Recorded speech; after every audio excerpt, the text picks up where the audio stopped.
Hi. Thanks for coming. I really enjoyed the talk.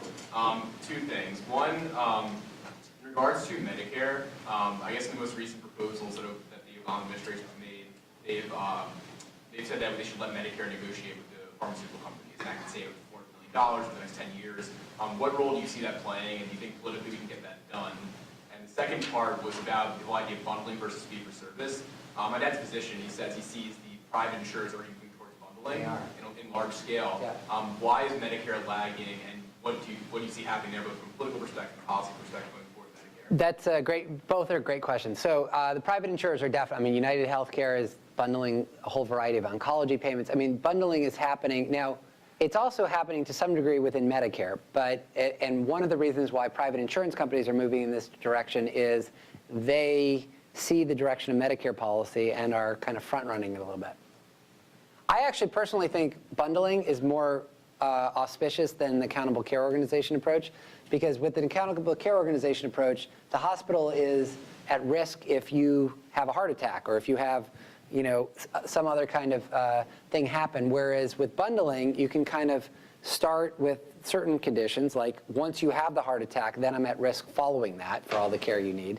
And you can kind of manage the risk exposure out more gradually rather than having hospitals take on a lot of risk that they don't know how to manage and then having it backfire. So I agree with your father that it's happening, and partly it's happening because Medicare is moving in the same direction. What was your first question again? I'm sorry. It was about the pharmaceutical company. Yeah, so so actually, I'm kind of skeptical of this. So the issue here is the prescription drug plan under Medicare did not give the Secretary of Health and Human Services the ability to negotiate directly with pharmaceutical companies to negotiate prices. If you look at the evidence, though, the way you get, there may be a little bit of an effect, but the way you get big effects is through one of two things. Either you have a formulary. In other words, you can say, if you give me a discount, I'm going to get you volume, which is what happens in VA and other examples that are misleadingly used. Or you have price controls, which is, I'm going to tell you what you're going to charge me, and that's it, which is arguably part of what happens under Medicaid. The proposals don't give the Secretary of Health and Human Services either of those powers. There is no public formulary. You don't control market share in any way. The Secretary can't say, I will deliver X to you if you give me a discount. And they typically don't give the Secretary the ability to just dictate the price. So what it would really entail is, Kathleen Sebelius kind of going in and saying, you better give this to me or something's going to happen. It's kind of like a threat of some kind.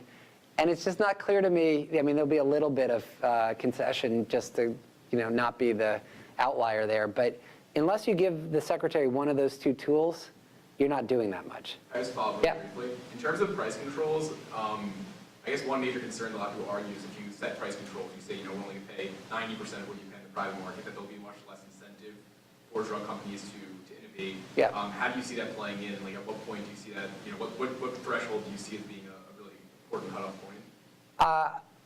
I agree with that risk, but what I would say is right now I think we have the financial incentives for innovation are totally messed up. We have too strong incentives for the Me Too drugs and the sort of small improvements in pharma innovation, and we don't have enough financial incentive for the truly breakthrough things that might really improve value and save money. To do that requires things that, pharma companies often say they want to do it, but then they get a little nervous about any big changes in the incentive structure.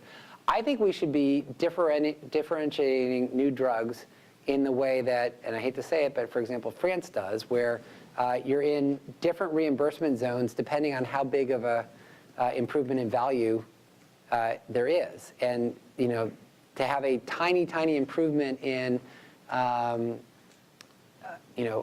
very rare side effects when the drug costs 10 times as much as the existing drug is not, in my opinion, the form of innovation that we should be primarily encouraging, as opposed to breakthrough drugs in different areas. So it's less the level of prices that I worry about, and it's more the distribution of what's got stronger incentives.